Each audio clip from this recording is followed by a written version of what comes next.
And now after this, correct me if I'm wrong, you guys go on a, it was either a series or it was like you guys went on a you guys went and toured for a hardcore band at that time in Orange County.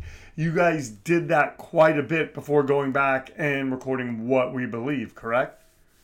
Yeah, we did. We record off the Bonds of Friendship record that was through the fall and the winter, and then we came back and the new year hit, and we're like, man, we loved it. The tour was like really like we were super excited. So we're like, well, let's write some music so we can go back out there, and that's what we did. We'll Make the Difference, and we flew out to the East Coast. We did a tour with Vision out there, and then we came home. That was the spring of '89.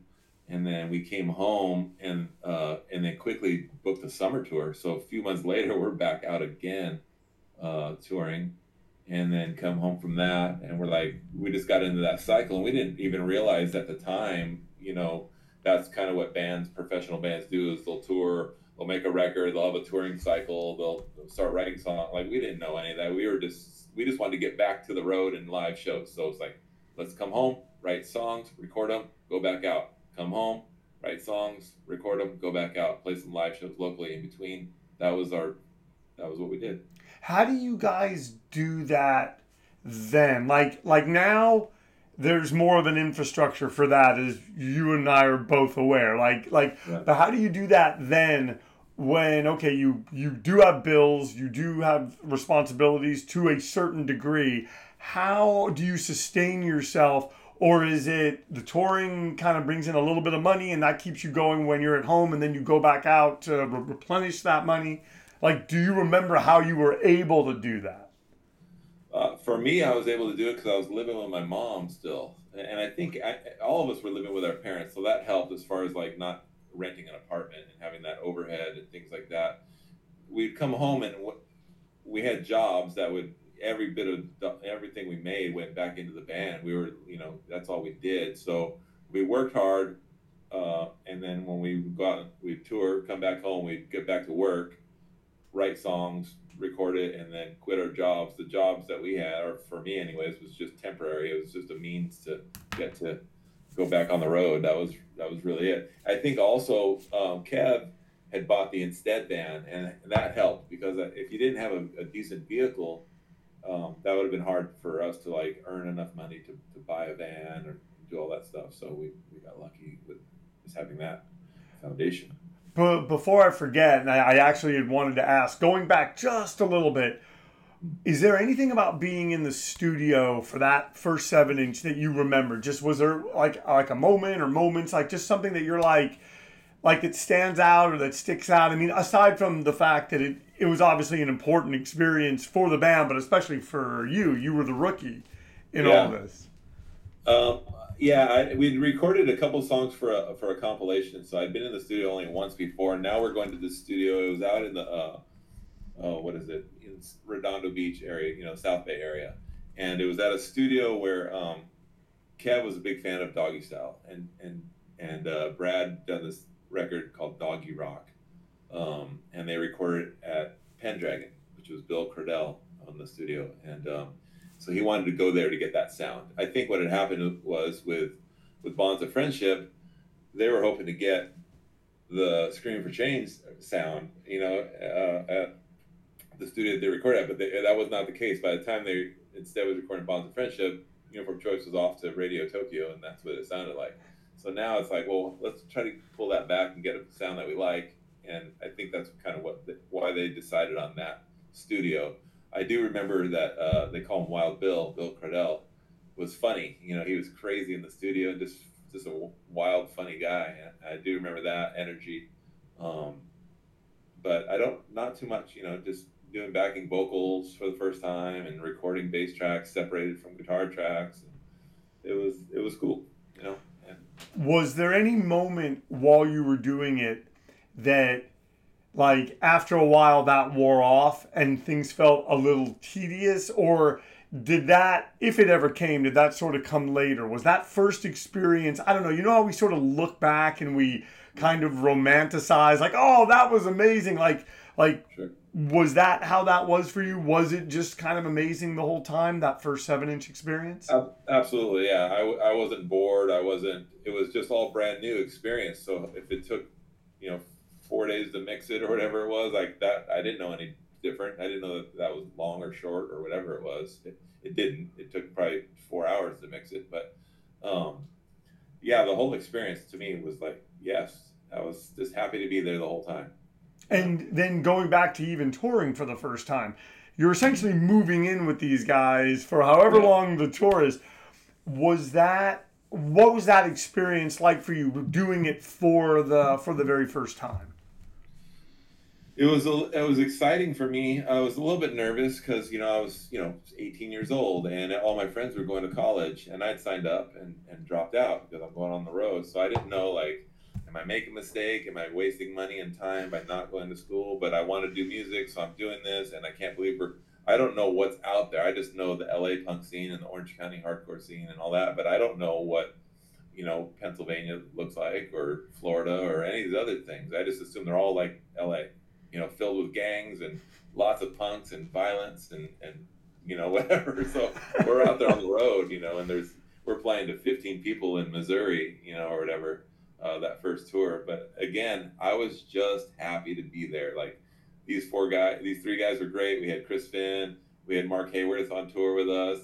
I'm just happy to be there and be in the band with these guys, cracking jokes, listening to punk records on tape as we're traveling through places we've never been to before. We have one of the Thomas guides, Oh yeah. There was no cell phones. We had to find pay phones if we needed to call someone. It was adventurous, it was really a different time than it is today. But I loved it. I loved it. And that's why we loved it so much. That was what we were trying to get to every time.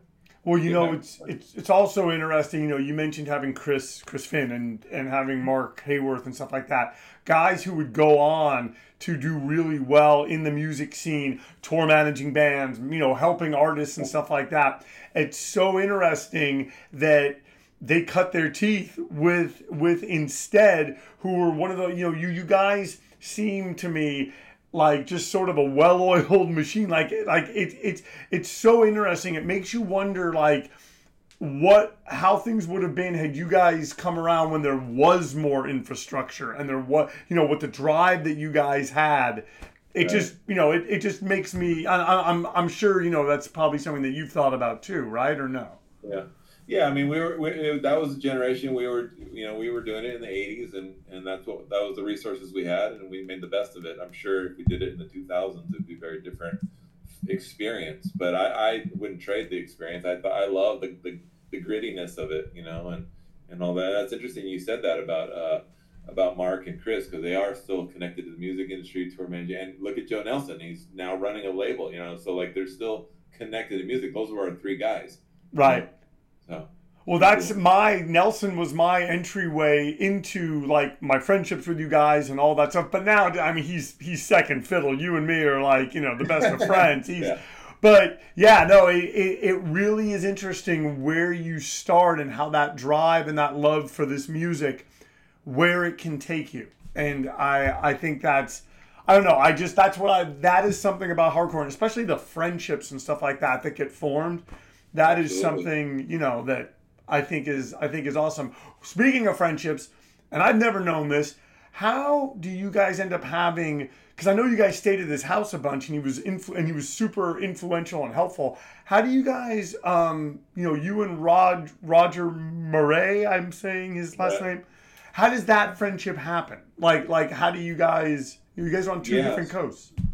I'll have to go back to 1985.